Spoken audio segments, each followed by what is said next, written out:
USA Today.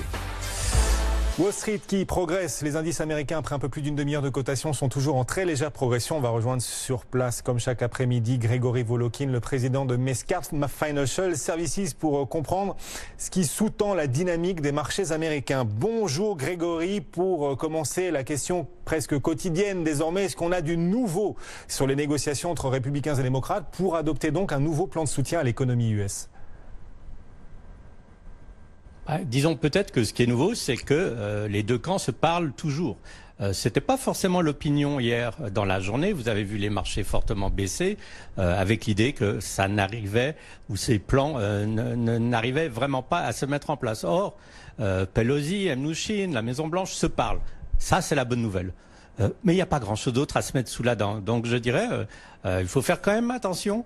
Beaucoup d'observateurs disent que c'est maintenant très très difficile à 2 semaines des élections d'arriver vraiment à un accord important qui soit voté par le Sénat. Tout est extrêmement politisé.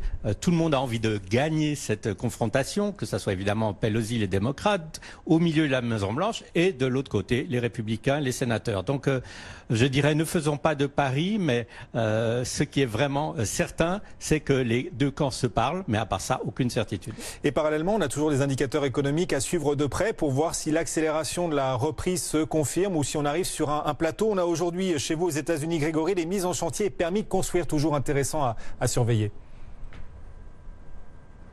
Oui, absolument. Ça confirme, que le secteur de l'immobilier est toujours très très bien orienté aux États-Unis.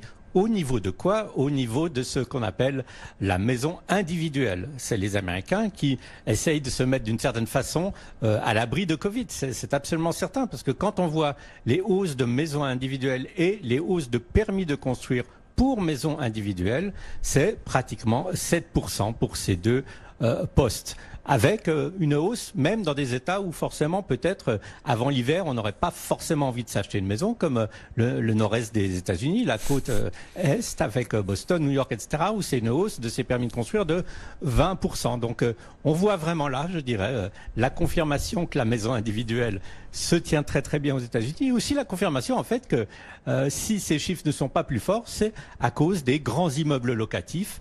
Il y a une petite hausse, c'est certain, mais alors on est très très loin au niveau des nouvelles mises en chantier d'immeubles locatifs, de ces chiffres de maisons individuelles. Les Américains ont envie de coucouner et de se mettre à l'abri. Oui, c'est ce qu'on observe aussi en France dans certains chiffres justement concernant les transactions sur les maisons individuelles en ce moment. Du côté des entreprises, Grégory, on suit particulièrement aujourd'hui Google et sa maison mère Alphabet, puisque le département de la justice va commencer son procès antitrust contre Google. Conférence de presse chez vous donc prévue ce matin sur votre horaire.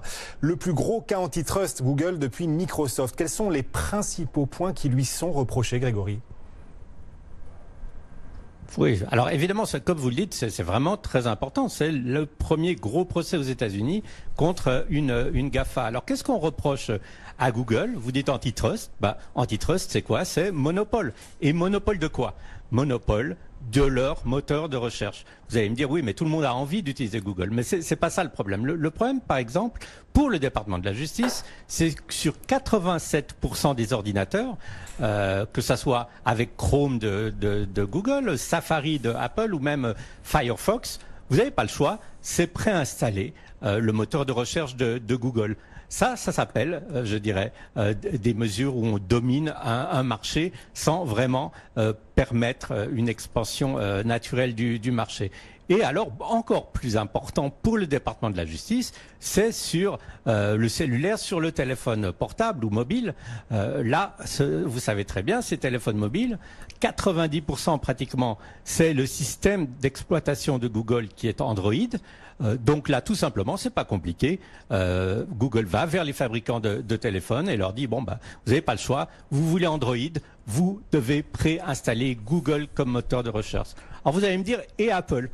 Apple, évidemment que c'est pas Android, le système d'exploitation, c'est iOS, sauf que Google paye 8 milliards de dollars à Apple, tout simplement, pour qu'ils installent Google comme moteur de recherche sur les téléphones Apple. Donc oui, c'est clair qu'il y a un effort de dominance de la recherche pour Google.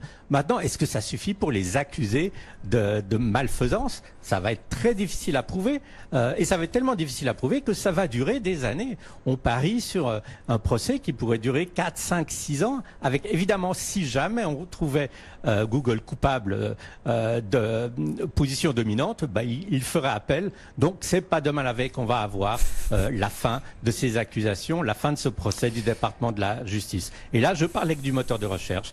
Même sujet avec la publicité, on accuse donc Google. Si vous cherchez un produit, un voyage, quoi que ce soit, avec le moteur de recherche de Google, très souvent, c'est le produit même Google, que ce soit au niveau du voyage ou des produits pour lesquels Google touche de l'argent, qui sont privilégiés dans les résultats. Et en bourse, donc même pas peur, Google, sa maison mère Alphabet qui progresse aujourd'hui, malgré ce procès antitrust qui démarre, qui progresse Alphabet d'un peu plus d'1%. On va rester dans cet univers de la tech avec les services informatiques et le cloud, IBM et Intel secoués par les mutations du moment. Grégory, résultat d'IBM décevant et Intel de son côté qui vend ses activités de flash memory à Hynix pour 9 milliards de dollars. Des nouvelles très différentes mais qui soulignent peut-être malgré tout quelques points communs entre Intel et IBM. Est-ce que vous pouvez nous expliquer ? D'une certaine façon, ce qu'on voit, c'est que, entre guillemets, la vieille technologie, ça ne va plus du tout. Il n'y a plus de croissance. Alors, c'est quoi la vieille technologie? Pour Intel, pour commencer là, c'était justement tout ce qui était flash memory. Maintenant, c'est des petits semi-conducteurs qui se vendent pas très très cher. C'était le premier produit électronique de Intel quand Intel a commencé à exister comme compagnie. Ils le vendent très bien. Ils se concentrent sur des secteurs d'activité beaucoup plus rentables. Et on voit la même chose d'une certaine façon pour IBM. IBM va se séparer en deux. Or, les résultats d'aujourd'hui, ils sont plutôt inquiétants. Parce que si la compagnie qu'ils vont isoler, qui a des activités de cloud, sera peut-être porteuse ou porteuse de croissance, cette croissance chez IBM du cloud, 7%, c'est très très maigre si on la compare avec la croissance du cloud chez un Google, Amazon ou Microsoft, où les chiffres annuels de la hausse des revenus du cloud sont entre 20 et 40%. 7%, c'est pas beaucoup.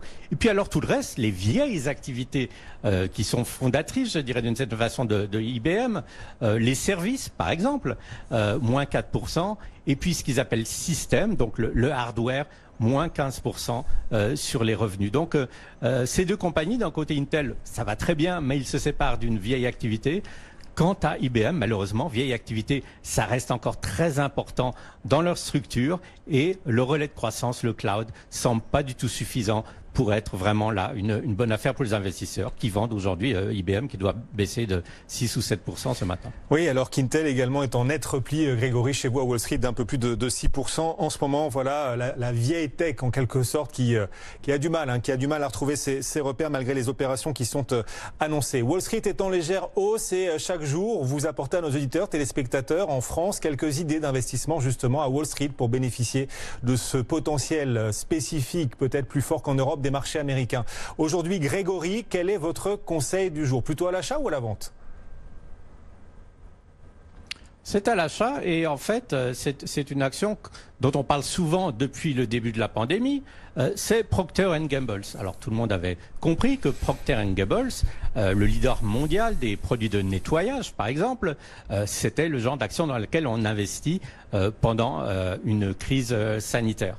Or, le problème, c'est qu'on pouvait se dire, maintenant que la pandémie, en tout cas aux États-Unis, semble être en net ralentissement, que les gens retournent au travail, peut-être que ces résultats de Procter & Gamble ne tiendraient pas bien la route. Or, c'est pas du tout ça.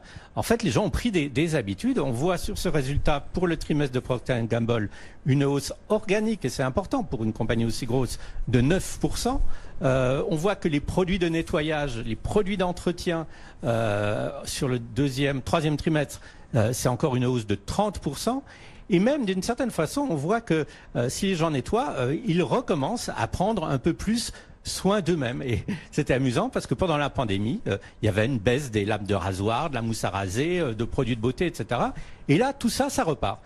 Donc pour Procter & Gamble, qui est très diversifié au niveau de la consommation de produits d'hygiène, de produits de nettoyage, ça va bien. On voit aussi, par exemple, là ils le disent, et ça c'est important aussi pour certaines compagnies françaises, très fort redémarrage en Chine, où les chiffres maintenant de vente de Procter & Gamble sont supérieurs à où ils étaient avant la pandémie. Et vous êtes donc bull à l'achat sur cette valeur, toujours avec l'horizon moyen-long terme que vous proposez à nos auditeurs et téléspectateurs. Achat sur Procter & Gamble qui progresse d'ailleurs aujourd'hui plus que le reste de la cote à Wall Street, plus 2% pour cette valeur. Merci beaucoup. Grégory Volokin nous accompagne chaque après-midi, le président de Mescart Financial Services. Wall Street en hausse, toujours l'espoir d'un accord entre républicains et démocrates sur un nouveau plan de soutien à l'économie. Le CAC 40 dans la roue des marchés US qui progresse toujours, le CAC 40 de 0,1% en ce moment, 4949 points grâce aussi aux banques. La bonne publication d'UBS qui porte tout le secteur. Les deux plus fortes hausses du CAC aujourd'hui, ce sont des banques. Société Générale gagne 2,7%. BNP Paribas 2,6%. Voilà où l'on en est. On va tout de suite rejoindre notre trader Stéphane Soluteil pour mesurer le potentiel pour la suite de cette séance. BFM Bourse, vos placements